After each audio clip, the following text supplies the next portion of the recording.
Do you still interview players for leadership positions?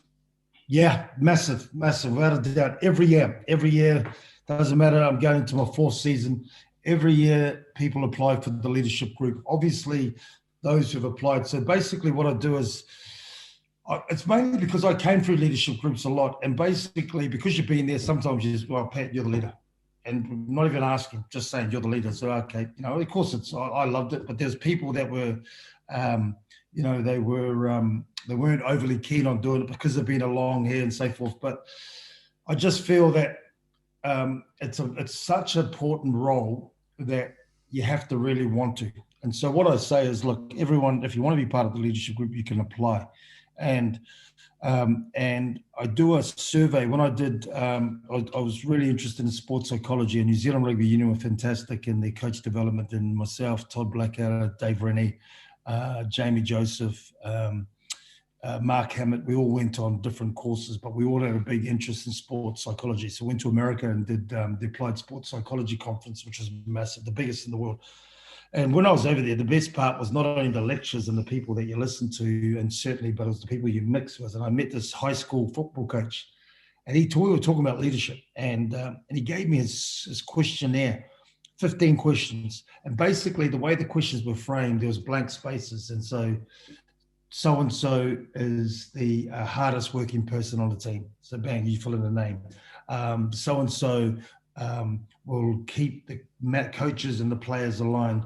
And basically what it ended up being, the questions were broken into three different areas. One was you're leading by voice, one you're leading by your actions, and one you're leading by reputation. And there was another one. And so you could see, and ideally you want to feature really well and across the board rather than one area. And so what I do is, through that survey, you're able to work out who the players and the staff, saw was the overall leader, and you ranked them. And then you see who applied. So I might have the number one guy, but he decides he doesn't want to apply. No problem. And normally, like I had Stephen Luatua when he first came up, same with he wasn't, his first year, didn't want to be in the leadership group. And when I talked to him, he goes, I just want to build relationships and get to know. I don't want to go in there. So it's great. Most people think he'd go in. The second year, he goes, Coach, I want to apply. I said, cool, apply for it. So you don't push people to do it. They have to want to do it. Exactly. And so when they apply, basically, I normally get about 20 applying. I accept 13 interviews, and we normally settle for 10 people. And basically, the good thing from it, they have to come to interviews, and they got three things they need to, they got a 10, 15-minute window. Firstly, why they want to be in the leadership group, what value can they bring to the leadership group, and the third one is what does the ultimate leader look like to you? So they come and talk, and a lot of them do PowerPoint presentations, and they go through, which is fantastic. That's great. But the cool thing about it is that on the back of that, we select the leaders. There's normally a panel of three. And the cool thing from it is that at least the whole group knows that they've gone through the process. At least I know, and everyone else knows, these guys are so passionate and determined to be in the leadership group.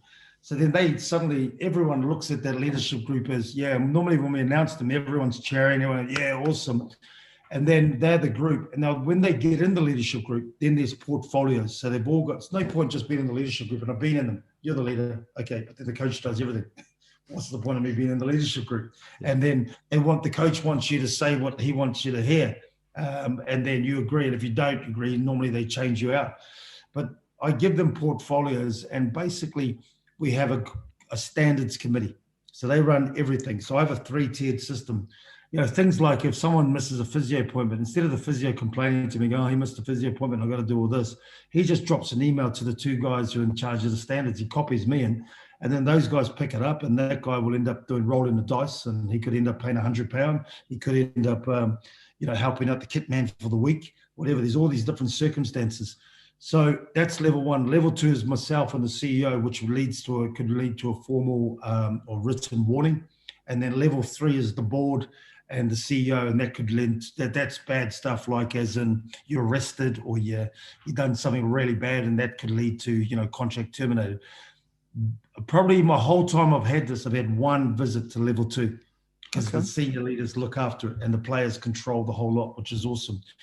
The next portfolio we have is the culture group, and they organize all the functions. They organize the guys who look at, they then delegate roles of music committee, birthdays, jokes, all of these fun things that go on in the team. So we arrive at a meeting as, I might say, we're a culture group, and they go, right, bam, bam, give us some facts on Bristol. So there's two guys that have to have all these facts on Bristol. And he goes, well, did you know in 1755, the first thing was brought in here? And the boys go, no, awesome. Or throw a joke in. So there's people that are organized keeping that, and they organize all the different functions. We had a culture day last week, and they had mini teams, the table tennis, foosball. They had all these different competitions. The winning team gets a perfect dinner. The last team has to serve them. So they run all that culture thing.